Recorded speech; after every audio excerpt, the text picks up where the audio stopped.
to start off, first of all, it's been great for you to come out here and open up the setting for us to do the interview. But to set the record, I mean, today's date is September 19th, 2024, and we are at the Aviation History Technology Center in Marietta, Georgia, and we are sitting in the YC 141B that's on display here.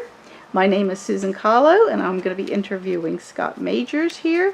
This interview is part of the Veterans History Project. It will be added to the Library of Congress and for you to have forever and your family. So just thank you so much. This is a first, so it's kind of exciting to be able to be here in this plane. I've come to events here before, but just to start off, if you would give your name and spell your name. Scott Major, SCOTTMAJOR. Oh, no S. No S. Okay. And the branch of service? Army. Okay, and your rank of service? E5. Okay, all right. So I guess just there's so much that I want to be able to cover with you, but just to give a little bit of background, you went into the service. Can you give a little set the scenario of when you went into the service and what influenced you? I mean, was it family or? I know we got a good one here. Yeah, that's okay. I mean, when I was 16 and a half, I was kind of headed down the wrong path. Mm-hmm. And a judge gave me an option. He says, look, you can either join the military when you turn 17, or we can do something else, And I said, well, it was a pretty easy decision, So the day I turned 17, I signed up. 9 days later, I was at Fort Ord, California. What year was this? It was 1967. Wow. Okay. Did you know what you were getting into? No, but I knew I had a little freedom versus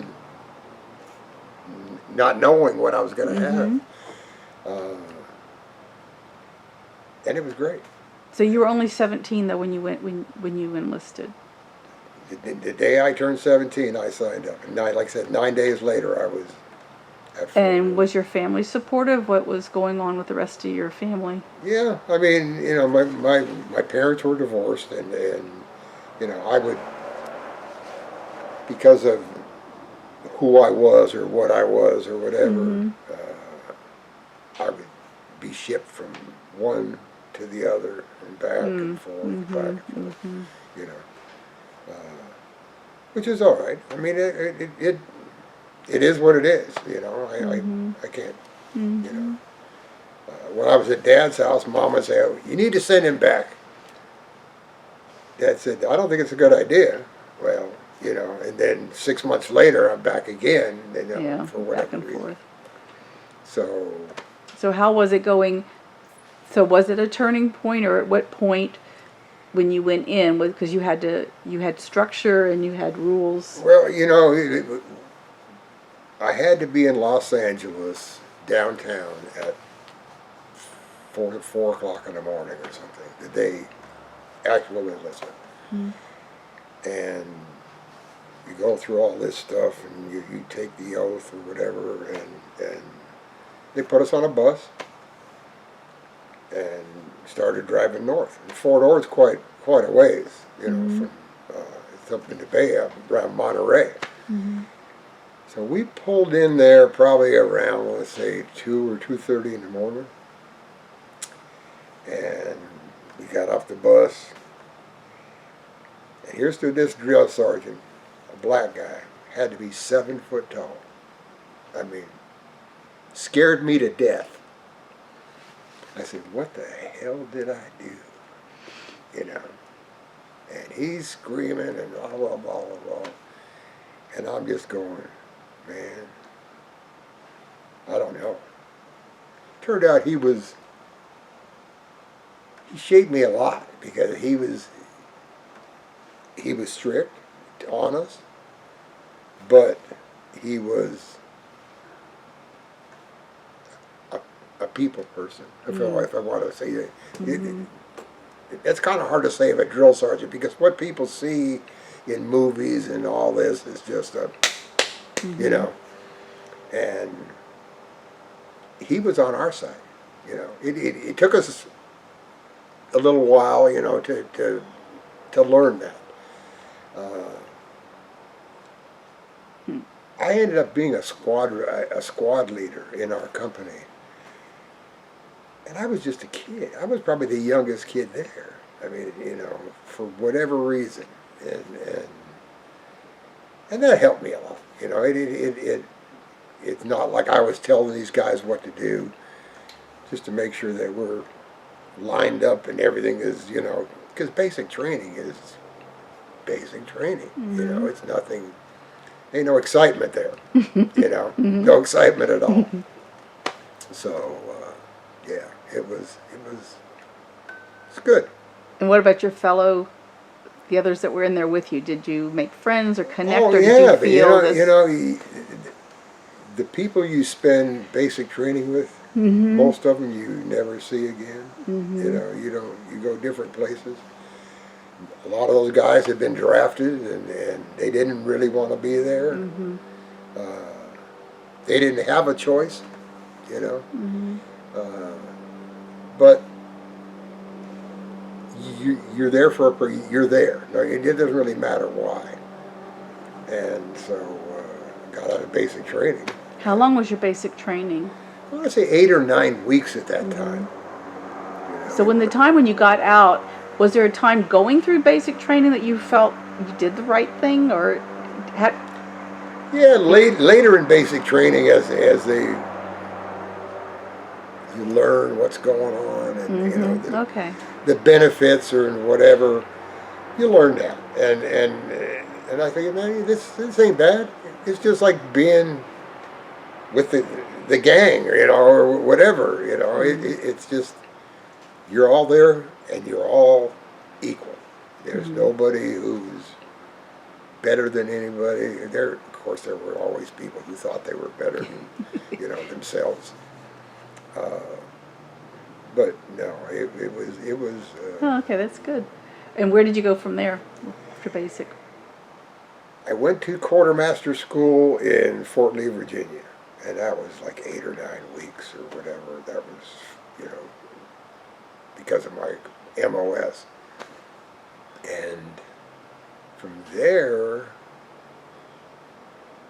I want to say they sent me to Fort Campbell, Kentucky. And I was attached to I was part of the 6th Infantry Division, which most of those guys were returnees from Vietnam, guys coming back that had to go somewhere else. Yeah. You know, and a lot of them guys, you know, it's the thought, well, hey, you know, you're nobody, you haven't been to Vietnam, you don't know nothing, but they're just letting off gas, you know, they're just, like I said, because they were drafted, most of them, and they weren't ready to get out. They had another 6 months to go, or whatever it happened to be. They kind of had a chip on their shoulder, but you know, we became friends, and you know, you do whatever you got to do, you know. And I spent probably, I don't know how long, not very long there. They sent me to Alaska. Now here I'm a young boy from Southern California. I'm not even 18 years old.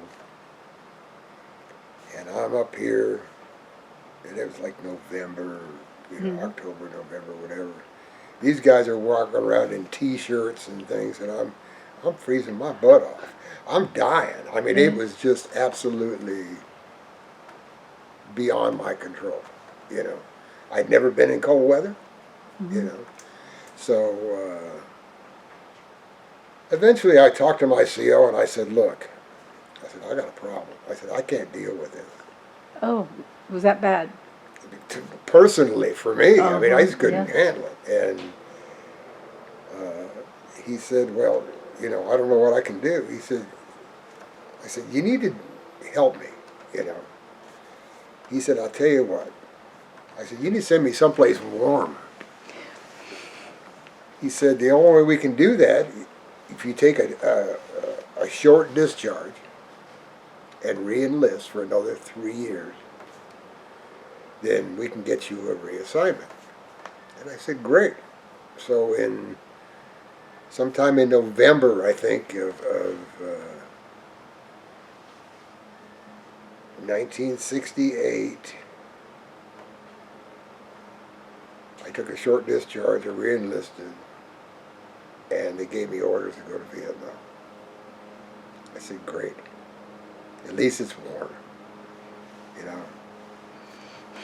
So, January 9th of 1969, I arrived in country.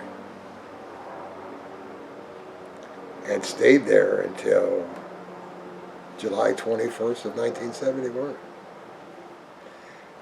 And part of the reason was I didn't have a girlfriend back home at the time. I was young. I remember when I first got to Vietnam, I was making, let's say, $167 a month. And I got a $40 a month raise for hazardous duty pay, combat pay, whatever you want to call it. I was making $207 a month. I'm 18 years old. I had nowhere to spend money. Wow. That's a The lot of old money. quote is, I was shitting in tall cotton. I mean, it's just, that's a lot. That was a lot of money to a kid. So I kept extending my tour. I mean, I extended 6 months, and every 6 months, what they would do, they would say, okay, man, we'll send you home for 30 days, and then you come back and do your other 6 months. I said, okay. And I just kept doing that because I was having fun. I mean, I was young. Were you in DaNang all this time? Yeah. Each time with in the depot? I was in I-Corps, and being a depot, we would take supplies, different places, back and forth, do whatever, whatever. It's not a real glorious job, but somebody's got to do it, And at first, I wanted to be in the infantry because I thought I was a tough guy. I was the baddest son of a bitch that walked the face of the earth. Until I met Sergeant Caolo, who scared me so bad I almost Was peed Cato myself. the first guy, the black drill instructor? The drill sergeant, yeah. So, but there were some mortar attacks, rocket attacks, different things of the areas. It's not like I was out there in the jungle, beating the bush, doing different things. We would run convoys. We would have 5-ton vehicles, and I forget what they called them, but they had 4 50 caliber machine guns mounted on them, and they'd have different names painted on them. The Grim Reaper or whatever you want to call it. And we would just go do our job, and then we would come back, and that was. You were fearless, it sounds like. Well, you just didn't think about it? It was. I wasn't in a situation where I'm climbing through a jungle and people are shooting at me. I'm not. That wasn't me. That's and there were a lot of guys like that, and that are worse for the wear than I am. I've got some Agent Orange issues and things like that, but hey, I've got all my limbs, I got most of my own parts, I got some fake ones, but what the heck, it is what it is. Where did the Bronze Star come from? I don't. It was given to me, and I don't remember what it was for. It wasn't a valor thing, I asked. In fact, I'm waiting to get all my ribbons and medals and things. But when I talked to the people, and I believe they're in St. Louis or somewhere, that they said the original citation is a one-off. So they don't have a copy of that in the records. So I don't know what it was for. You know, I'll be real honest. I don't remember. Yeah. Sometimes you then. do have to get the paperwork after the fact, right? When you come back here, and Yeah, there's usually something written up at some yeah. point. I mean, there was a certificate with it, and it had some stuff on it, and I believe I sent it to my mother. And of course, she's long passed away, and she had no idea where it was. Well, it was obviously recognition for something, and because you Yeah. were so young, it didn't. For doing my job. I mean, it wasn't like, you know. Well, I mean, again, I think somebody you had to have stood out that. But again, at the time, and you hear that also, that people don't. In the course of the day, they're doing their work. They don't really know that what someone else's perceptions of you were and how you compared to somebody else. Right. Because that does single you out. They don't Right. just hand those out to everybody. I was here a while back. I was awarded a quilt of valor from the Vietnam vets, and the ceremony was at the American Legion in Marietta, and which really kind of brought tears to my eyes. You know, it's not something you expect, and you know. There's a lot of people that are a lot worse off than you are, that did a lot of different things than you did, that really put their life on the line type of thing, you know. For me to get something like that was really, yeah, it was special. Yeah, so it did mean something. It was. Oh, yeah, Yeah. it was. The work that that's a lot of TLC, and it is a group. When they do that, you have again somebody pulls things together for that. Right. So I mean, and it's nice to hear that you appreciated it so much, that was an experience. Yeah. That's nice. That's good, and it's good for them to hear too. So I'll share that. But that's that's a beautiful work that they do, and it is something, the Quilt of Valor, that again, if people haven't heard about it, it's a wonderful effort, or a way of we all want to honor our veterans in different ways. I do it through the interviewing. But it isn't something, it's not a job, and the same with those quilts. Those are acts of love that people do, and it means a lot when they give it to somebody, and for somebody to hear you, for you to show such appreciation. In fact, Harold was part of the presentation. Dave Hambrick, I think, who started it all, for me anyway, happened to be out of town over the death of a family member or something. And I've known Dave and Harold through Lockheed for many, many years. Yeah. Well, I wanted to get onto that with the different people, but can you just say something about when you left? I mean, or if there's something else in the Vietnam period that you want us to Well, say. let me tell you, the thing that I am most, I want to say, ashamed of. When I came back, I stayed in Vietnam until when I returned, I would have less than 5 months.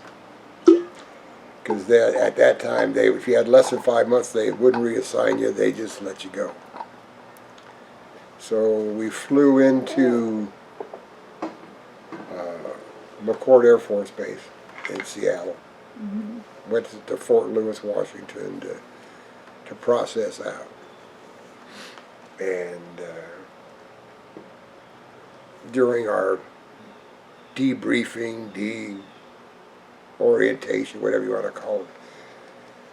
And remember, this is the middle of 1971. And the lieutenant who was doing our debrief, said, I suggest when you leave here, you get to the airport, whatever, take your uniforms off, because there's these people around the airport that don't like you. Well, I did that. And I bought from a guy a vest with a big patch on the back, said Vietnam Veterans Against the War. He said, nobody will bother you if you got this on. I still have that vest. But I'm ashamed I did it now. You know, that's not, I shouldn't have let him dictate to me what I was going to do. And, you know, that time besides the war protesters and there was all these hijackings going on. And I remember I bought a first class plane ticket. I think it cost me $99. And while waiting for the flight, and like I said, I was still 20 years old. I sat in the bar and drank. I mean, that's just because that's what you did. And I remember as we were sitting at the gate before boarding the plane, I was talking to this young kid, military kid. He was in uniform, and I said, you know, we were talking about all these hijackings, and I said, man, somebody hijacks this airplane, we're going to have a problem. And that was all that was said. And as I was sitting on the airplane, these guys come up to me and said, Mr. Major? And I said, yeah. He said, we're going to have to ask you to leave the airplane. I said, why is that? He says, because somebody heard you talking about hijacking the airplane.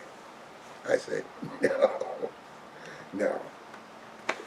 So I had to climb up in the belly of the airplane, get my luggage, so they could go through it. And I got back on the airplane, they said, the FBI will contact you shortly. I said, well, here's my address, here's where I'll be. I said, have them come see me, you know. So I'm sorry that you went through that. But, you know, it's funny now, you know. Yeah. Back then it wasn't so funny. No, I can imagine. Could you imagine though, if you had worn your uniform, how would it have been different? I don't know. Because I didn't do it. Because you were there at the bar with somebody in uniform. Yeah. And you know, it's strange because the guys of the Gulf War and the welcome home that they got came from our generation because we didn't get it. Well, and you raised the kids that are at the airports, and you raised the kids that are also probably were in the military. Right. You know, Right. So it has changed. Yeah. You know, how do you feel about that now? I mean, do you accept it or? Oh yeah, I mean it's just it was a cycle that people went through. I look at these protests that are going on nowadays for the Palestinians and against the Jews, and you know what? It ain't none of your business. When somebody attacked us, our country, we weren't going to let anybody tell us how to fight the war. We have no business telling the Israelis how to fight the war. The Palestinians live where they live, and they're controlled by Hamas because that's what they voted. Well, if they want control of themselves, damn it, get rid of Hamas and control yourselves. I mean, it's not like, you know. But these people protesting have no idea what they're protesting for. They have no idea at all. They have no clue as to what they're barking about. You know, I am Hamas, I am this and that. It's the same thing with the people, you know, they were protesting when I came home and different things like that. They had no idea. They were just, hey man, so-and-so's doing it, so let's go do it. these people are all bad. Well, some of those guys got drafted, I'm sure. Mm-hmm. You know, Mm-hmm. so they weren't protesting anymore. They were in basic training. They were doing whatever. Had the same issues. You know, when they came home, are they going to protest? But taking off my uniform and putting on that vest at the time, I said, okay, that's what the lieutenant or whatever he was told us that we should really do. Mm-hmm. Didn't say buy the vest, but you know, he just okay. If somebody's going to leave me alone, I don't want to be bothered. I just want to get home. That's all. I didn't care about anything else. Now I'm ashamed that I did that. Well, you're saying all this, and you realize at the time, you know, you just did whatever you did, but you served, came back, you saw what was going on. It wasn't like you were afraid. You just, kind of like with everything, that you just did what you were, you know, either asked or told or suggested to do. But it's still hearing a Vietnam veteran saying that, and it might make somebody else think twice. That just Maybe. getting someone to think twice. And I think it does happen when the one-on-one, because it's real easy to say they, but when you know the piece, you know, when it's Scott Major and you're hearing, you have that example, and young people will, it makes an impression. And I'm glad that you said it, because it's. I saw a news story not too long ago. I don't know where the guy was at. It was a black gentleman and his wife, and they were talking, and he said the same thing. He said, they told us to take our uniforms off before we went to the airport. And I'd never heard anybody express that before, you know, and I know it wasn't something I dreamed up on my own, but, you know, it's just, it happened, and we listened, we being these young kids or even some of the older guys who got drafted, and you know, they're all of a sudden, they finally get to go home, go back to their normal life. A lot of those people never had a normal life again. They have issues, you know. Yeah, that's with anything when you take something apart, you know, there's good and bad out of it, and the good part is, like you just said, you heard someone else say that you're not alone doing it. Right. That's huge for other people, because I think in many cases sometimes you take the path of least resistance, or you know, you've just come from combat, you know, you've been in Vietnam. Why even does it even probably relatively doesn't matter, you know? It's when you look, but again, here we are almost 50 years later, you know, and it's going to be it's been 53. I left Vietnam in July of '71, so 53 years. Yeah. It's amazing. I mean, but it's going to be, like I said, these are the personal accounts and your stories and what people share. It isn't isolated, and that's why it is so important. I'm so glad, you know, everybody has something to say about something there. And even when they were in Vietnam, you can sit and talk about all bad things, but there can be the fact that you went into a village and got this little portrait taken. I mean, it's not a duress, you know, it was something you did, a side thing, you know. There were interactions between people. So I remember the one time that I think I almost got in the most trouble then with the natives. I'll call them the natives, the Vietnamese. He said, we had been on a convoy up north somewhere, either towards Way or whatever. But as we were coming back, it was close to Buddha's birthday. And everybody had these flags out in front of their little shacks. So I jumped off the truck and I stole one. People were upset. They were really, really upset that I took this flag. I mean, and I look at it today, and I said, yeah, if my flag in front of my house, if somebody come by and stole it, I'd be mad as hell. Oh my goodness. Well, that's basically what I did. And So you want to say you're sorry? Yeah, I'm sorry. There you go. Okay. Just for the record, Scott. You know. If anybody. But everybody took. There was a young kid who came into our unit, and he hadn't been there but maybe a week. And I was walking through the compound or something, and heard rifle fire.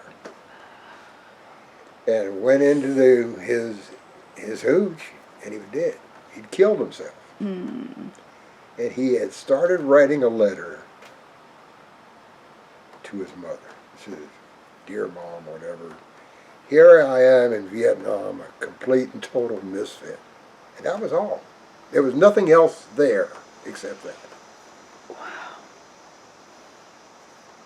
I don't know what his story was. I didn't know him. You know, I mean, you know, but some people just had different issues. That's tragic. Yeah, that's tragic. And some of the people we had in our, one guy in particular, his name was Bill Tinsley. Bill was a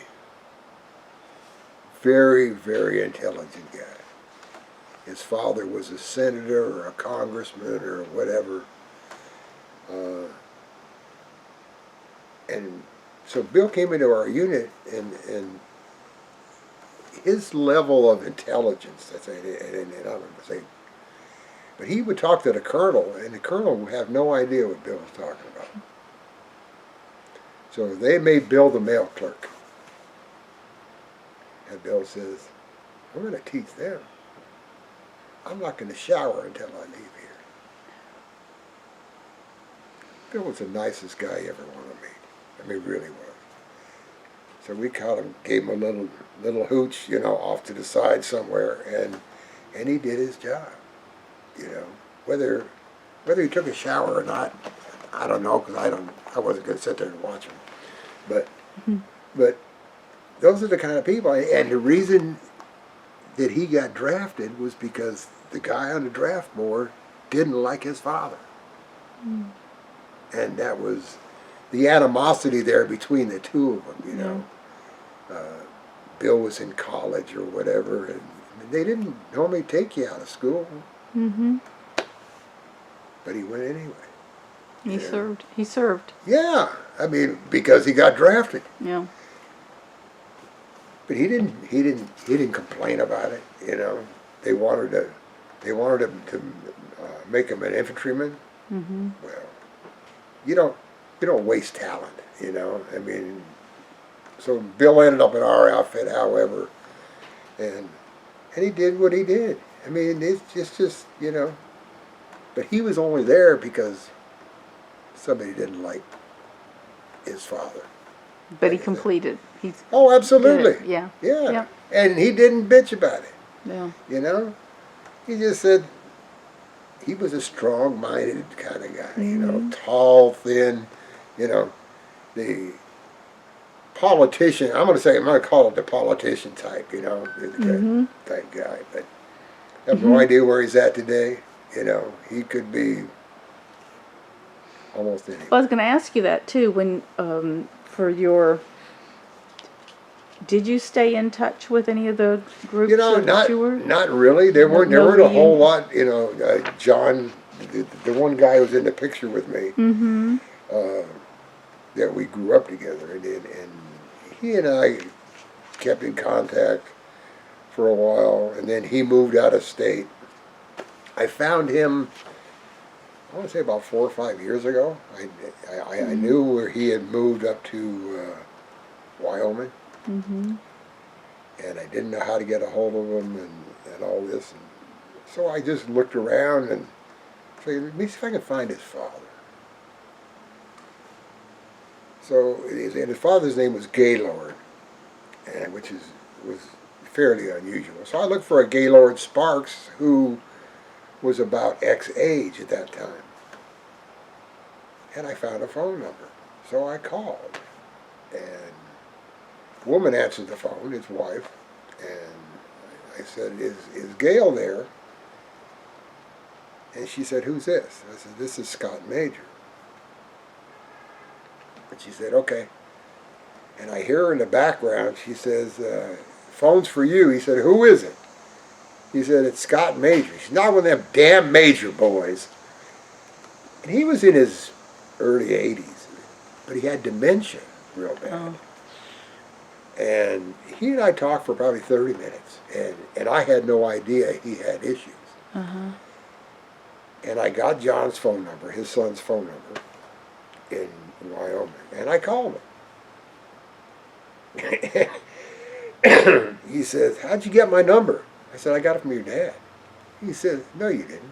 I said, yes I did. He says, my dad hasn't known who I am for 6 years.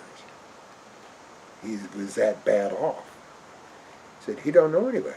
I said, John, I spent 30 minutes on the phone with him, and he was just as normal as could be, because he remembered the past. Yeah. He didn't remember 5 minutes ago. Mm-hmm. Wow. Which was tough. Wow. It was kind of funny. And then John has since passed away from Agent Orange related issues. So yeah. So he was. Yeah. So when did you? When you got out, where did you go? What was that? I got out. I went back to Southern California, the San Fernando Valley, where I grew up, and figured, man, I'm going to take a month off and relax and enjoy myself. Well, I didn't do that. 2 days after I got home, I bought at one time during, the USO did a tour when I was in Vietnam. I never saw a Bob Hope show or anything like that. But they brought a Mustang Boss 302 over, just to show people.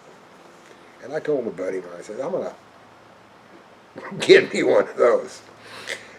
So when I got home, 2 days later, I went down to my local Ford dealer, and they happened to have a used one sitting there. And so I bought it. And the day after that, where I grew up, they had this, you cruise Van Nuys Boulevard, okay? And so I figured I'd take my car down there. And I'm driving down, and all of a sudden there's a guy in a parking lot, and I swear he flipped me off. So I pulled a U-turn in the middle of the boulevard and pulled in there. I'm going to kick this guy's ass. I didn't do it. He said, no, I was giving you the peace sign. So we are, and his little brother was with him. And turns out, he and I have been friends for all this time. I just talked to him the other day. From that That encounter? Yep. And found out that his parents own a delicatessen. That my mother used to go in every once in a while to buy pastrami or corned beef or whatever. And later in years, my stepdad was a mail carrier, and he used to deliver mail to him. Well, these people, they were like second parents to us, you know, to me and my wife and to my kids, and you know, it was just that world goes from this big to this small because we had so much in common. Had he been in the military? No, he was only 17 years old at that time. So. What was his name? Bill Baptist. And your friends till To today? this day. Never had an argument. Wow. I mean, That's lives in Williams, Arizona. Which is, if you've never been there, is a great little town. About 30 miles from Flagstaff. Right on old Route 66. I have been on Route 66. I spent 2 years out there. Yeah. Yeah. Wow. And, and like I said, been friends to this day. That's a great story. Yeah. How did you end up then with how this Lockheed connection happened? Or is that, I mean, I don't want to jump too far, but I had a couple different jobs, and I was a service manager for a motorhome manufacturer. at the time. And a customer came in one day and he says, yeah, he needed something done or whatever to his unit, and he says, you know, I can get you a better job. I said, really? What do you want from me? You know, you must want something in exchange for this. And he said, no, not really, you know, blah, blah, blah, blah, blah. And I worked on his unit, did what it is. He says, I'm going to send you an application package. And he says, send me a resume. And I did. And probably 6 months later or so, I happened to be talking to my boss, and I said, look, Mac, I said, I need more money. I said, I'm not making enough money. I said, you know, I'm already working 6 days a week, and got a young family. He said, look, he said, we're losing $100,000 a month here. That was in 1979. And he said, you know, you can find a better job, man. He says, you go for it. As fate would have it, him and his wife left for the weekend to go camping or whatever, like he did every weekend. And I got a call from Lockheed. It says, this is Lockheed, we have a job for you. Are you still interested? And I said, sure. So I went in and I interviewed and blah, blah, blah, blah, blah. When Mac came back to work on Tuesday, and I went into his office and we talked a little bit. And I said, oh, I said, by the way, I said, I took your advice. He said, what's that? I said, I got another job. He said, really? I said, yeah, I'm going to work for Lockheed. I said, okay. The gentleman who first put me in contact with Lockheed, when I went to work there, waiting for my security clearance to be reactivated, because I had a top secret clearance when I was in the military. And I was there just doing whatever somebody told me to do. I'd never worked for a big company before. I wasn't, you know, like I said, I grew up in a machine shop, but that was really all. And this guy comes out, and he and I are talking, and blah, blah, blah, blah, blah. And he leaves. And the union steward comes over to me and said, you know that guy? I said, yeah, just some engineer that I met at one time. He says, you don't know who he is? And I said, I have no idea who he is. He said, well, he is the director of this group. And I said, really? I said, yeah. I said, it's just Ray to me. I said, I don't know, you know, whatever. And that just started it. And So where did you first start? What location were you working? I started in Burbank. And then once my clearance came through, I went into what they call the Skunk Works. I worked in the Skunk Works for God, basically until I left Burbank, I was at Rye Canyon at the time,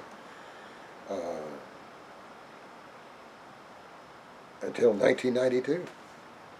From 79 to 92, and I worked in Burbank, I worked in Palmdale, I worked in Rye Canyon. Worked everywhere.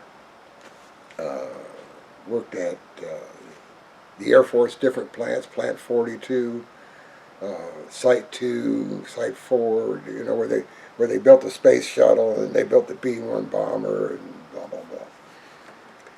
And I got into the structural test group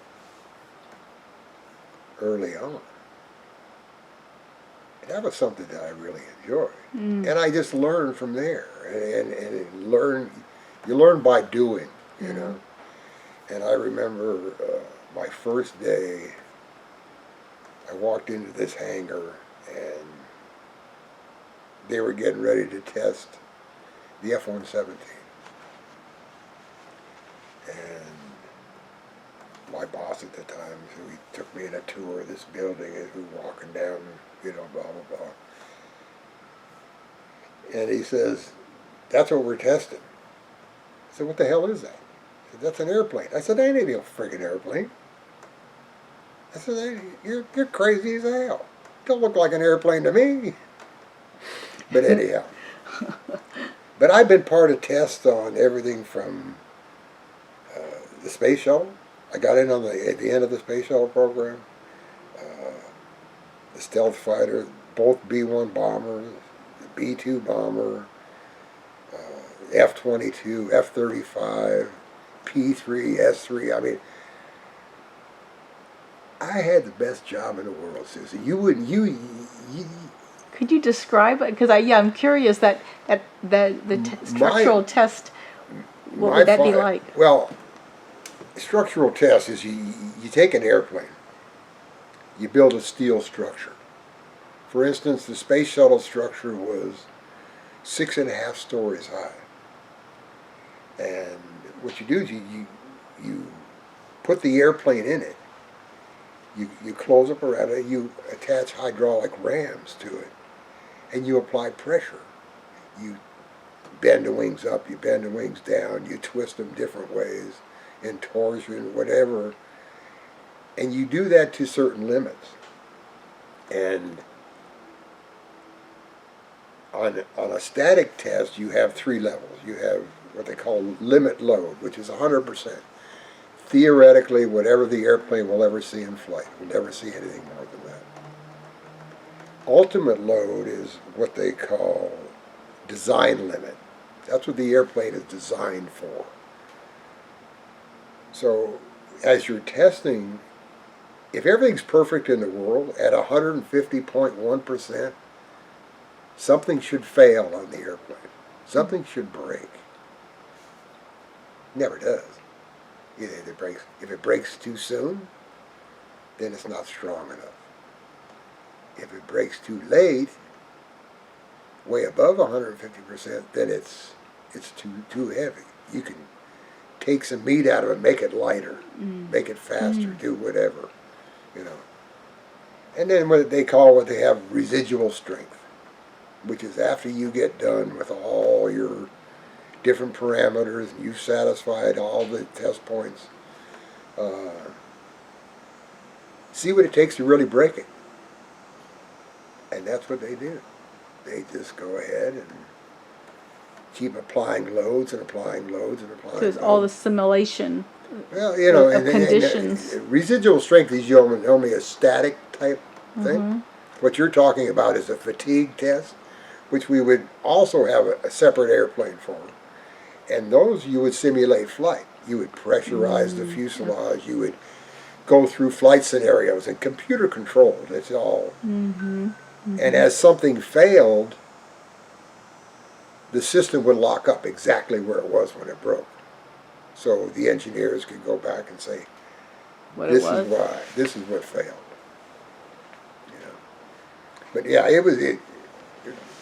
my father always said, you need to go back and get a degree and do this and do that and do that. I said, "Dad, you don't understand. They pay me a lot of money to break shit that costs hundreds of millions of dollars. And they don't ever get upset." I said, I would have done my job for less money, but I wouldn't have told them that. But I would have, because it was fun. It was fun. You work with a bunch of people that have the same interests as you. When I first got transferred here I was going to ask if that was a transfer. Did you put into? They sent me here to Marietta just after we got done doing the what they call the loads calibration in Palmdale for the F-22, and they asked me to come out here for a couple of months or whatever to help them do a quote to do the testing for the production versions. So I did. I came out here for 3 months. And during that time, they said, "Man, why don't you just come work here and you just run the test, the build-up and everything else of the program."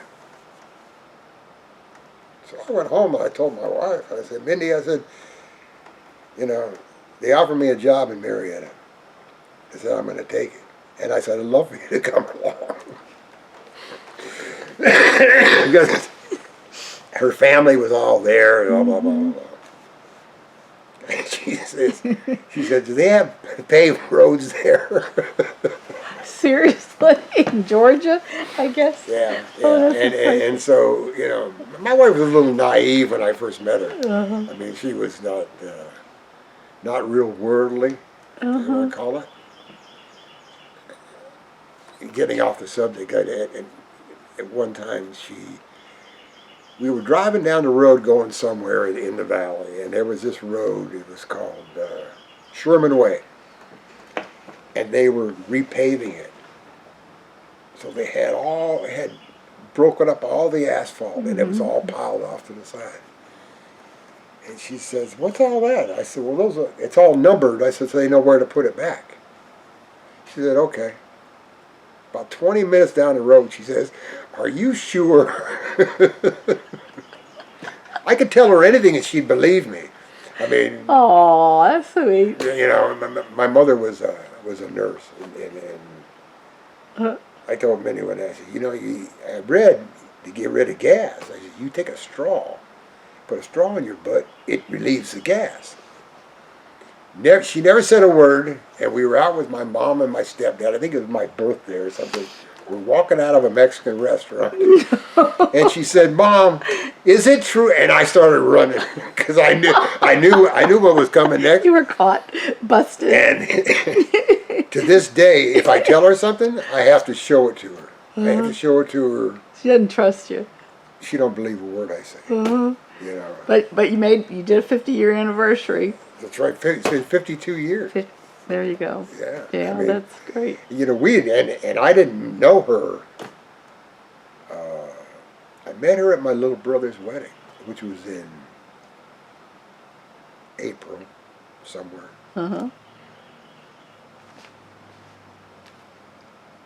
During the after party or whatever you want to call it.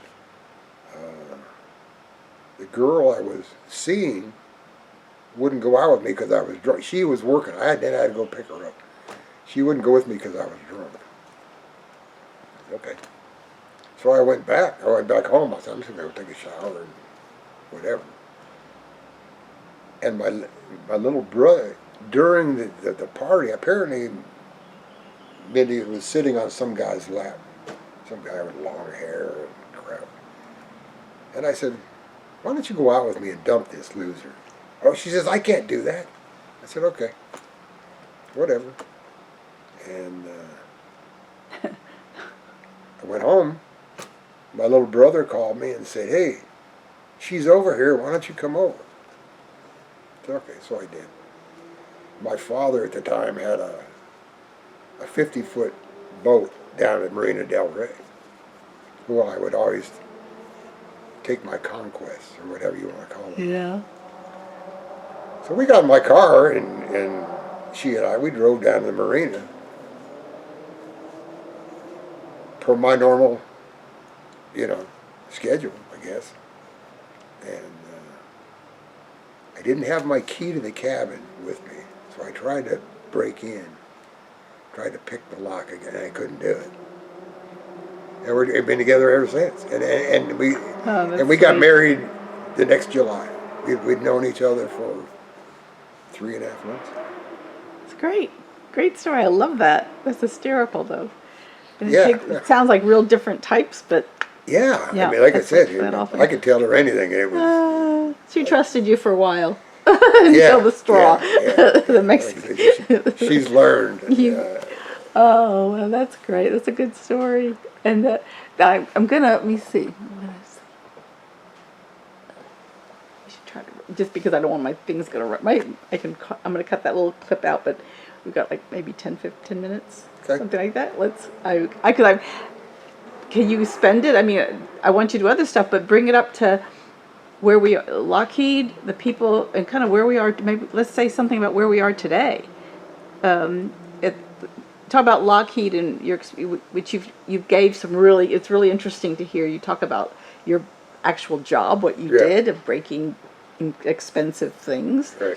you know. And then I don't know when you started meeting Dave and all the. I met Dave. Dave came into our organization during the F-22 program. And I'm referring to Dave Hembrick, who actually Hembrick. introduced us to Right. each other. So, Right. got to give him credit for And that. Harold Hollingshed was working in the facilities side of it, and you know, you meet so many people at Lockheed.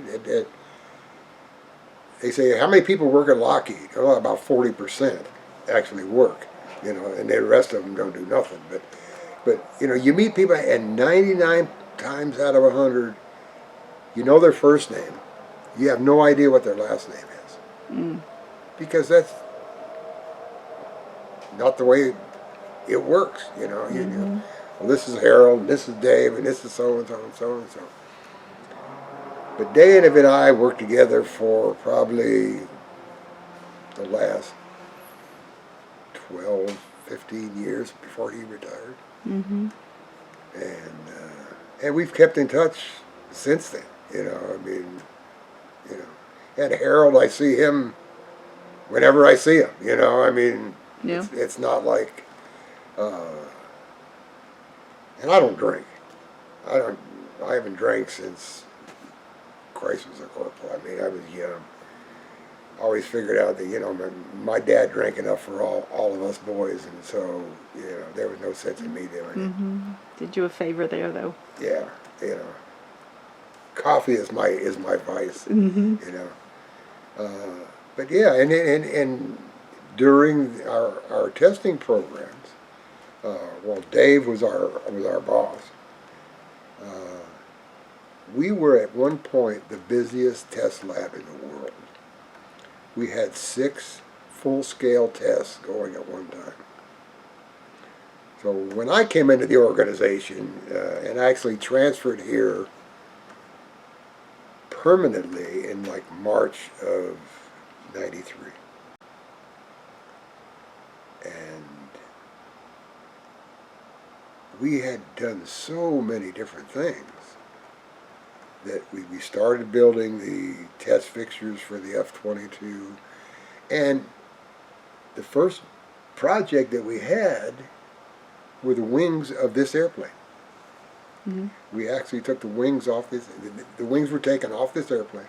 So specify again. I know we said it in the very, very beginning, but the aircraft that we're sitting in right now today. The aircraft we're sitting in is a YC-141B. It's a Y because it is experimental. This airplane was born at first as a C-141A model. The Air Force at the time liked the airplane, thought there's got to be a way to put more cargo in it, you know, because it had enough power. Lockheed came to him and said, okay, hey, we can extend the airplane. We can stretch the airplane 23 feet. That'll give you enough for 3 more pallets, which is basically almost 30% increase in load capacity, and not change anything on the engines, because the engines have enough power to take that. This airplane happened to be the prototype for that. That's where the Y comes in. Oh, this exact Airplane. Mm-hmm. It came in. It was flown into Lockheed and was drained of fuel and different things, and they took it into the factory over here, and they separated it, and they took the part forward of the wing and moved it, took the part after the wing and moved it, and put what they call a plug in each one. Those plugs were already built. They had all of the wire connections that had to go from front to back or back to front. Mm-hmm. Hydraulics. I mean, everything was already there. Basically, you open it up, you stick 2 cans in. And it was stretched 23 extra feet. 23.1 feet. And put it back together. They also, at that time, added the aerial refueling to this airplane. which gives it basically a capability to fly forever. I mean, as long as you got gas up there, this airplane will keep flying. Hmm. You got crews that'll take over. On long flights, they would carry a spare crew, maybe two spare crews, not knowing, whatever. Mm. Yeah, and Wow. so that's why in fact, I believe this is the only C-141 on display anywhere where you can actually go inside of. And that's because we own it. We own the airplane. Mm. It was donated after the program was over, where we tested the wings. The Air Force told Lockheed, scrap the airplane, do whatever. We don't want it. It's yours. Sat in the boneyard for 15 years. So in like I said, the airplane sat in the boneyard for 15 years. In 2006, or 2005, I remember exactly when, Bob Ormsby and the group came over to Lockheed to talk about the museum. Well, my boss at the time said, hey, you go with these people, you help them do and whatever they want, you help them. I said, okay. So I did, and I trailed around their little tour, and I answered questions for them, and they asked them specifically about this airplane that was sitting in the boneyard. And I said, well, that's a Lockheed asset, and I said, I'm not really sure what the situation is. I said, but I'll find out. So I talked to some people, and I said, found out that the airplane belonged to Lockheed. The Air Force had washed their hands of it and say, that's it. Mm-hmm. So through different processes and talking to different people, it was decided that Lockheed would give the airplane to the museum. Well, but say that's really all we're going to do. You do what you got to do to get it there. So in 2006, and like I said, I was still working. 2006, I got a hold of my transportation friends, and I said, look, man, I need you to come out here and pull this airplane out of the dirt. Well, we tried for 5 or 6 hours. Finally got a bigger tug, a C5 tug, and got it pulled out of the dirt where it had been sitting for 15 years. It hadn't moved. One of the main landing gears wouldn't turn, and blah, blah, blah. So we pulled it out of the dirt and parked it on a ramp back on the other side of the Dobbins. And I said, we'll just leave it sit here. We got the wheels so it would turn. And we got a truck, and we cleaned out the inside. And this video shows you kind of what it looked like. We cleaned out the inside. And in early 2007, I decided, okay, we're going to move it to this side of the field, across the runway. And we did.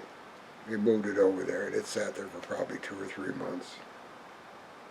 And then finally, one day, we got everything together and got Lockheed helped us. They paid an electrical contractor take down the power lines, and we pulled this airplane without the wings now. Pulled this airplane from behind where the big building, the big production building is, across Dobbins, across the Navy base, out the back gate over there. But no wings. No wings. And brought it over here. So was the aviation was this site already set was- up? What it- when was this born? The Aviation Technology History Well, Museum. it was the aviation wing at one time. Originally, when Bob Ormsby had his vision of something. It then slowly became part of the Marietta Museum of History and blah, blah, blah, blah. Yeah. Then we split off from the Marietta Museum of History. We We are the Marietta Museum of History. Our DBA is the Aviation History Technology Center. That's where our 501c3 lies. And we've been here ever since. And, you know, and my thing is, I've moved airplanes all over the world. I mean, that's just something that I learned to do doing testing. You know, you got to move an airplane from here. You got to put it in that test fixture. You've got to get it ready to go. And I've done that everywhere. And hell, there's a Jetstar sitting over here that we moved down Cobb Parkway. Why don't, and would that be a good one to kind of wrap up a little bit on that story of that? I've heard a little bit. And how it got here, because, and this is, like I said, we can always get together again, but it's really cool to be here at the Aviation Technology History Center outdoors. It's a little place.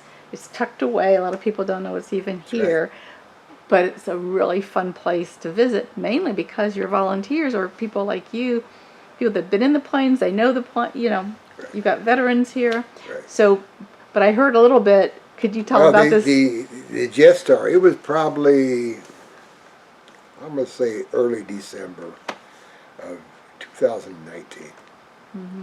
Brad got a call from a guy down in Florida, Stuart, Florida, and said, I've got a Jetstar that I need to get rid of by the end of the year. Brad said, okay, what do you want? He says, I just want a piece of paper I'm assuming for a tax write-off. Brad could tell you more about it, that transaction. And he said, but I need to do it by December, by the end of the year. That didn't give us a lot of time. To move the plane. To get permission to fly into here, which was our biggest issue. Lockheed was getting ready to go on their Christmas holiday at this time. So there was nobody to contact there. Takes longer than that to get permission from the Air Force to land, you know, a civilian airplane somewhere. Okay, that's a whole nother. So I told the guy who was flying, the owner, who shall remain unnamed, I said, why don't you just, when you fly it up, declare an in-flight emergency, land at Dobbins. He said, man, we can't do that. I said, oh, okay. So they flew on December 30th, 2019. The airplane arrived at Cobb County Airport, McCollum Airport, Cobb County International, they call it. And as I'm talking to the guy, and you know, there's an entourage of people and blah, blah, blah, a lot of looky-loos. And the gentleman who actually flew the airplane was his last ever flight. He wasn't going to fly anymore. Was an older gentleman, retired Air Force colonel, who happened to used to fly Air Force One. I said, man, you could have landed at Dobbins. They would have done nothing to you. Well, anyhow, so then COVID hit. Oh. So COVID, perfect storm. Yeah, COVID hit and everything goes to hell. And the airplane, Hawthorne Aviation babysat the airplane for us. They defueled it. They kept it there for us. And I went up there once or twice a week and, you know, did different things, put desiccant bags in to keep the humidity down and different things like that.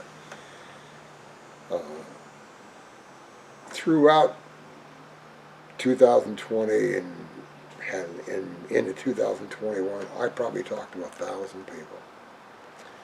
Different ways to move the airplane. Lift it up with a helicopter. I tried to get the military to come in with a Chinook, and I said, man, here's the weight, here's what it is, blah, blah, blah, blah. Pick it up, drive it down the road, you know, haul it down the road and set it down. Nobody would take the liability.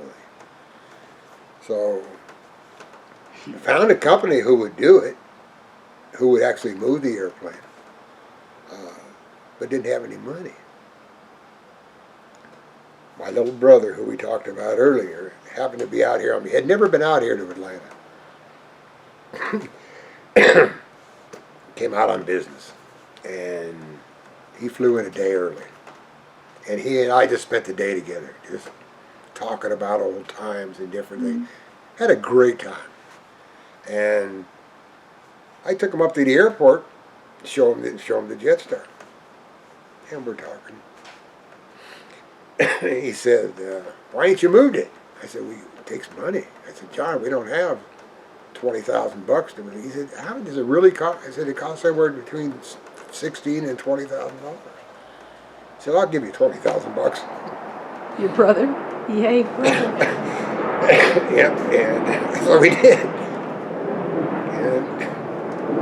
And why would he do that? I asked him. He said, it's important to you. That's beautiful. That's so nice. Oh, oh wow. So we did. Got a hold of this company who was going to do it, and they came in, and we took the tail off because it was too high to get underneath the bridge. The bridge at Highway 5. Canton Highway. So we took that off, put it on a trailer. I had a crane company who was donating their services. I got a fencing company to take down fences at the airport and then put them back up when we left. We left there at midnight on a Sunday night. 5 Cobb County police escorts.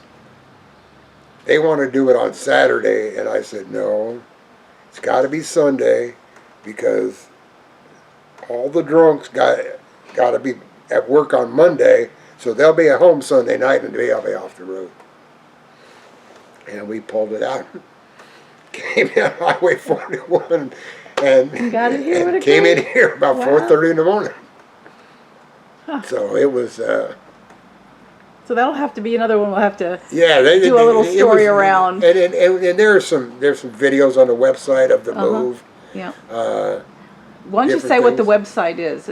Do you know it's ahtc360.org.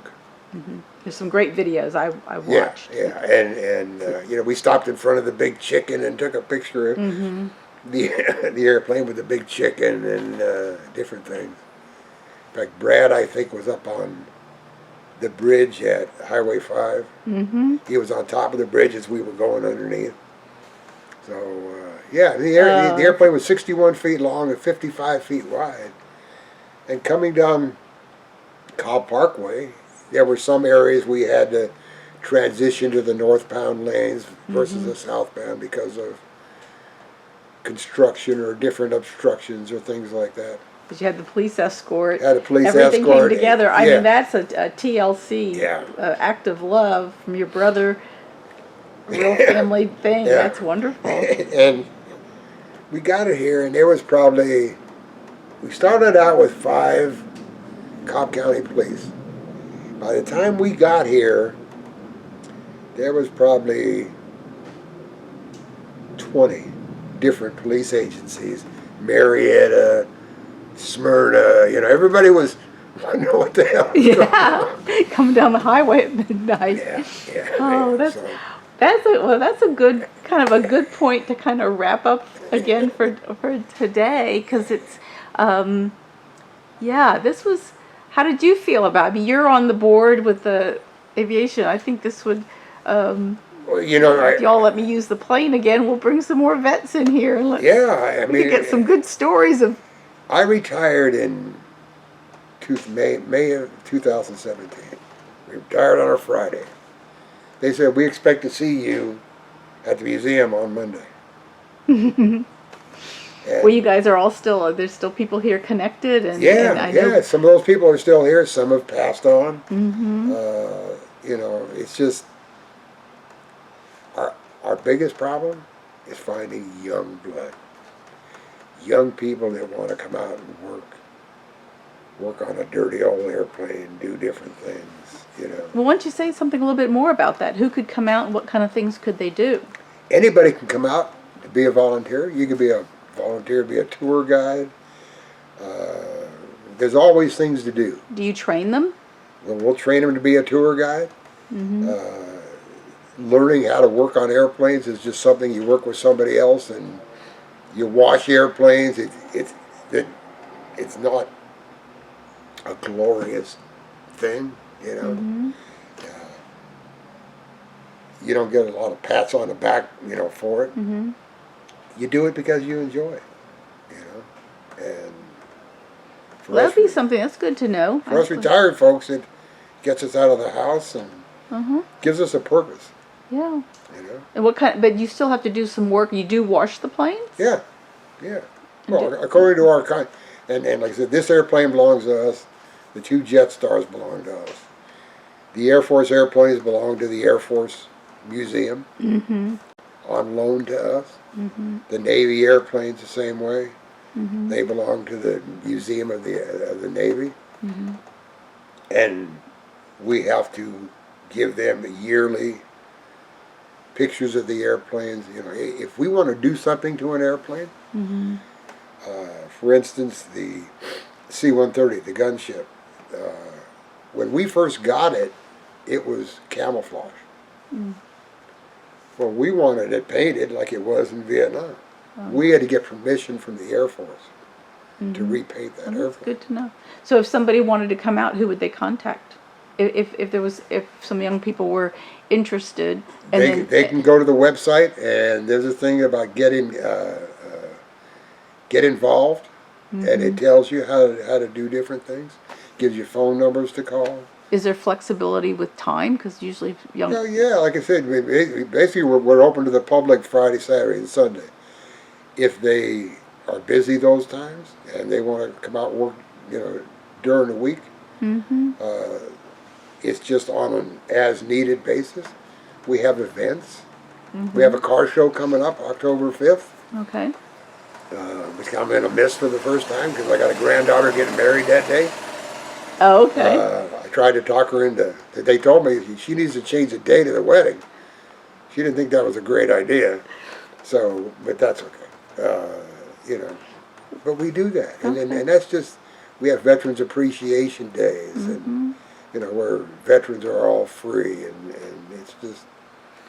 it's a community thing. Yeah. It's for the community. It's for the vets. It's for kids to learn. You know, we have a Boy Scout Merit Badge program that we do it Mm-hmm. the first Saturday of every month, and we've got a Boy Scout trainer, a certified Mm-hmm. trainer who does that, Okay, good to know. and so you know they can just. Well, now we've got it on the record officially that we're Yep. letting people know because Yep. it's great, and I'm going to invite. I have an I have a I've actually mentioned it to some of to give it as an option to some of there's an Air Force fellow that I want to interview to say why don't we meet out here. I think some people don't know it, and Right. it's a nice meeting place, and it's actually convenient. I mean, I know there's people can travel other places, but it's a little tucked to the side. It's a little gem in here in Atlanta. Most people think this belongs to Lockheed, Uh-huh. being adjacent to Lockheed, and that they think that this belongs to them, and it doesn't. Well, now they know, and this is on the record, and I'll make clear. I'll And share. I'll share they're this. all welcome. So Yep. Okay, you know, that sounds great. vets are always free. Well, I'm not going to push my luck for today. This was it was genuinely, it was really interesting and fun to talk with you here. And thank you for being such a good sport. And it's kind of appropriate from your story that you're the first one sitting in the chair, and this might kind of work and I want to say Brad's full name, Brad Hawkins, who is Yes. the director Yes. of the museum. He and I cross paths all the time. He was great, so we've talked about this. So, yeah, all I can say is every single person I've met, and there are veterans here that have flown this plane, that have worked on it. I think young people would really have fun with it. So, thank you very much. Is there You're anything welcome. you want to add that I didn't ask? No, or no, have I worn you out? I'm sorry. I get emotional a little bit, and you know that's something that I never did before. Hey, I didn't, you know. listen. I feel it with your, to have a brother turn around and do something that means something to you. It's not for them, but they could do it. Right. Means a ton, and I'll get emotional right with you. When someone that cares about you turns around and says, what can I do to help keep going? If it's something you're passionate about, do it. So this was for me unforgettable. So thank you so much. Anyway, we had fun. Yes.